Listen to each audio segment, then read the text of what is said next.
ब्रह्मा नहीं जाने। जहां महादेव का वास हमेशा रहता है। महादेव समदर्शी हैं। समदर्शी का मतलब कि जे समाज का भलाई करे और समाज के प्रति अच्छी सोच रहे।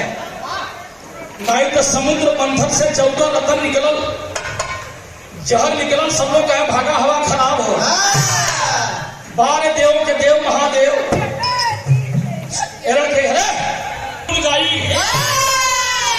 सोच ले कि शंकर भगवान सतयुग में और मर्यादा पुरुषोत्तम श्री राम त्रेता में, लेकिन राम की पूजा शिव करते हैं, शिव की पूजा राम करते हैं।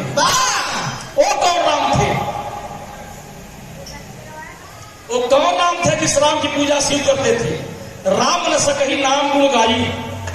राम का नाम लेकर महादेव जहर को पी गए, शक्ति से रोक लिए, कंठ नीला हो गया।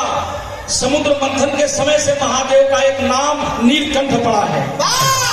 बड़ी अपार शक्ति है महादेव के। जौने रूप में, जौने भाव से महादेव की पूजा। एक लड़की का मनोकामना पूरा हो गया, अपने सखी से बतावत रहा।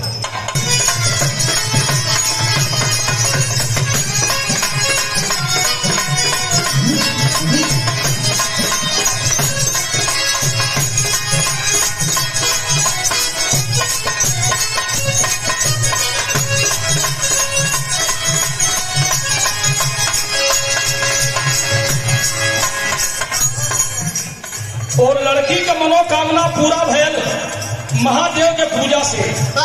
सखी से कहते हैं, और शिव जी के पूजनी,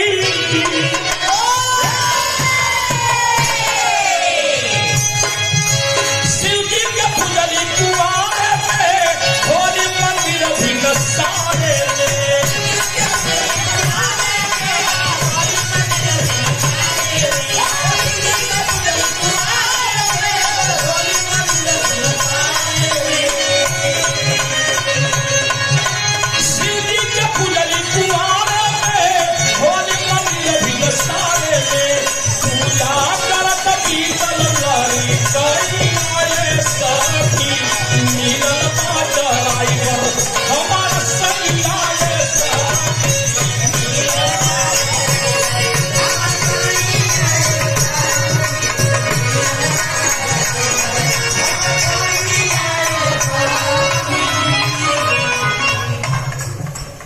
पूजा कर हमारे ड्राइवर मिल गए, तोरो मनोकामना पूरा हुई।